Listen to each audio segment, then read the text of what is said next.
আসসালামু আলাইকুম, আমি নাদিয়া। সবাইকে আমার চিলি চ্যানেলে আরো একবার স্বাগত জানাই। বিকেলের নাস্তায় অনেকেই পুরি খেতে পছন্দ করেন, তবে আমরা আলু পুরি বা ডাল পুরিটি অনেক বেশি খেয়েছি। আজকে আপনাদের সাথে আলু বা ডাল পুরি শেয়ার করব না, আজকে আপনাদের সাথে গরুর মাংসের পুরি শেয়ার করব। আশা করছি রেসিপিটি আপনাদের কাছে ভালো লাগবে। প্রথমে একটা বাটিতে আমি মেজারমেন্ট কাপের 2 কাপ ময়দা নিয়ে নিচ্ছি। এখানে অবশ্যই ময়দাটা ব্যবহার করবেন। ময়দাটা ব্যবহার করলে পুরির যে খাস্তা এটা খুব ভালো হয়। এবার দিয়ে দিব 1 টেবিল চামচ সয়াবিন তেল আর পরিমাণ মতো লবণ দিয়ে দিব। এখানে আমি হাফ চামচের মতো লবণ ব্যবহার করেছি। এবার সবগুলো উপকরণ হাত দিয়ে খুব ভালো করে মেখে নিতে হবে। আমি এখানে হাত দিয়ে খুব ভালো করে ময়দাটা মেখে নিচ্ছি, যাতে তেলের সাথে ময়দাটা খুব ভালো করে মিশে যায়। আর ভালো করে মাখানো হয়েছে কিনা এটা বোঝার জন্য এক মুঠ এরকম হাতে নিয়ে চেপে দেখবেন, যদি ভেঙে না যায় তাহলে ভাববেন মাখানো হয়ে গেছে। এ পর্যায়ে এসে আমি অল্প অল্প করে ঠান্ডা পানি দিয়ে দিব, নর্মাল তাপমাত্রার পানি। অল্প অল্প করে দিয়ে ডোটা মেখে নিতে হবে। একবারে দিলে দেখা যায় ডোটা বেশি নরম হয়ে যেতে পারে, এজন্য অল্প অল্প করে পানি দিয়ে ডোটা ভালো করে মেখে নিতে হবে। আমি এখানে হাফ কাপের একটু বেশি পরিমাণে পানি নিয়ে ডোটা মেখে নিয়েছি। ময়দাটা যদি পোড়ানো হয় তাহলে দেখা যায় পানি একটু কম বা বেশি লাগতে পারে, তাই এখানে অল্প অল্প পানি দিয়ে ডোটা মেখে নিতে হবে। দেখতেই পাচ্ছেন আমার ডোটা মাখানো শেষ হয়ে গেছে। আর এটা কিন্তু বেশি শক্ত হয়নি আবার নরমও হয়নি, এরকম একটা ডো বানিয়ে নিয়েছি। আর এটা রেস্টে রেখে দিব 30 মিনিটের জন্য। 1 ঘন্টার জন্য রাখতে পারলে ভালো হয়, যদি সময় থাকে আপনারা 1 ঘন্টা রেস্টে রেখে দিতে পারেন। এবার পুরির জন্য আমি কিমা বানাবো। কিমার জন্য এখানে আমি মাংস নিয়েছি, 6-7 পিসের মতো হবে। এবার এগুলোকে ব্লেন্ডার জারে নিয়ে ব্লেন্ডারে ব্লেন্ড করে নিতে হবে।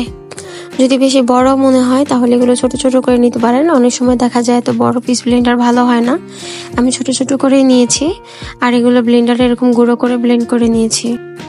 আপনারা চাইলে আর একটু বড় দানা রাখতে পারেন, তবে যেহেতু পুরির জন্য বানাবো এরকম মিহি খেতে ভালো লাগবে।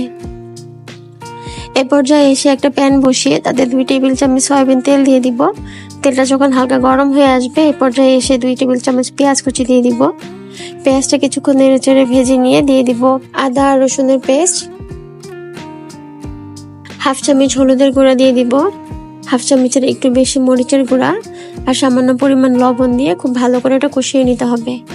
ভালো করে কষানো শেষ হয়ে গেলে এই পর্যায়ে এসে পানি দিয়ে দিব। মাংসটা সেদ্ধ হওয়ার জন্য এখানে আমি হাফ কাপ পানি ব্যবহার করেছি। পানিটা যখন বলক চলে আসবে এ পর্যায়ে এসে মাংস কিমাগুলো দিয়ে দিতে হবে। এবার মশলার সাথে মাংসের কিমাগুলো খুব ভালো করে নেড়েচেড়ে ভেজে নিতে হবে। আমি এখানে মাংসগুলো খুব ভালো করে কষিয়ে নিয়েছি। ভালো করে যখন কষানো শেষ হয়ে যাবে এ পর্যায়ে এসে আরো সামান্য কিছু পানি দিয়ে দিব। পানিটা দেওয়া শেষ হয়ে গেলে ভালো করে মিশিয়ে নিয়ে এখানে হাফ চামচ গরম মশলার গুঁড়াটা দিয়ে দিব। গরম মশলাটা দিলে ফ্লেভারটা খুব ভালো আসে, তাই আমি গরম মশলা গুঁড়োটা দিয়েছি, আস্ত ব্যবহার করিনি। এ পর্যায়ে এসে ঢাকনা দিয়ে ঢেকে দিব, যাতে করে মাংসটা তাড়াতাড়ি সেদ্ধ হয়। আর মাঝখানে অবশ্যই একবার নেড়ে দিতে হবে, যাতে নিচে দিয়ে ধরে না যায়। নিচে দিয়ে ধরে গেলে দেখা যায় খেতে ভালো লাগবে না। এ পর্যায়ে এসে দেখতেই পাচ্ছেন মাংসের পানিটা কিন্তু প্রায় শুকিয়ে গেছে আর মাংসটাও প্রায় হয়ে এসেছে। এখন নামানোর আগে এখানে হাফ চামচ গোলমরিচের গুঁড়া আর 1 চামচ কাঁচামরিচ দিয়ে দিব, যাতে টেস্টটা খুব ভালো হয়। ভালো করে মিশিয়ে নিব। ভালো করে মিশানো শেষ হয়ে গেলে নামানোর আগে এখানে হাফ চামচ জিরা গুঁড়া দিয়ে দিব।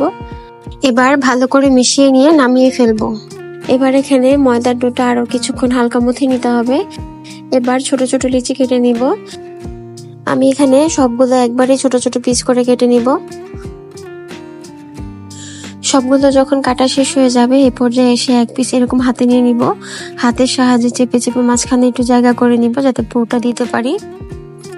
এরকম জায়গা করে নিয়ে আমি চামচের সাহায্যে পুরোটা দিয়ে দিচ্ছি। পুরোটা কিন্তু অবশ্যই চেপে চেপে দিতে হবে, যাতে বাইরে থেকে বের হয়ে না আসে। আমি এখানে 3 চামচের মতো পুরোটা দিয়েছি। পুরোটা দেওয়া শেষ হয়ে গেলে হাত দিয়ে চেপে চেপে ভিতরে দিয়ে দিতে হবে আর মুখটা এরকম শক্ত করে বন্ধ করে দিতে হবে, যাতে বেলার সময় এটা বের হয়ে না যায়। দেখতেই পাচ্ছেন মুখটা কিভাবে বন্ধ করে দিচ্ছি। এরকম চেপে চেপে বন্ধ করে দিয়ে এখানে সামান্য কিছু তেল দিয়ে দিব, যাতে নিচে দিয়ে বা উপরে লেগে না যায়। তেলটা দিয়ে এটা বেলে নিতে হবে। আমি এটা আলতো হাতে বেলে নিচ্ছি। বেশি জোরে চাপ দিলে দেখা যায় পুরটা বের হয়ে আসবে, এজন্য আমি আলতো হাতে এটা বেলে নিব। দেখতেই পাচ্ছেন আমি কিভাবে বেলে নিচ্ছি।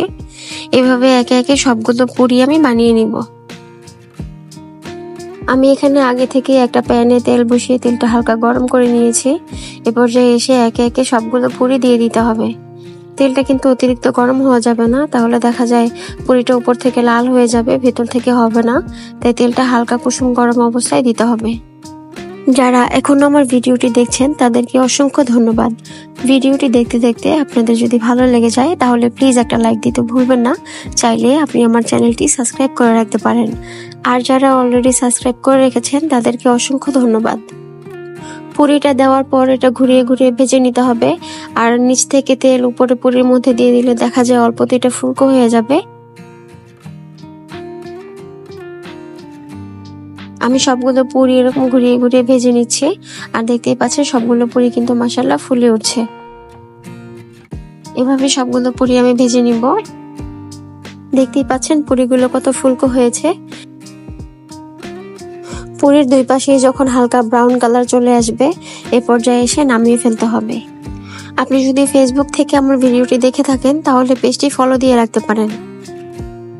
আজ এই পর্যন্তই। সবার সুস্থতা কামনা করে আল্লাহ হাফেজ। আসসালামু আলাইকুম।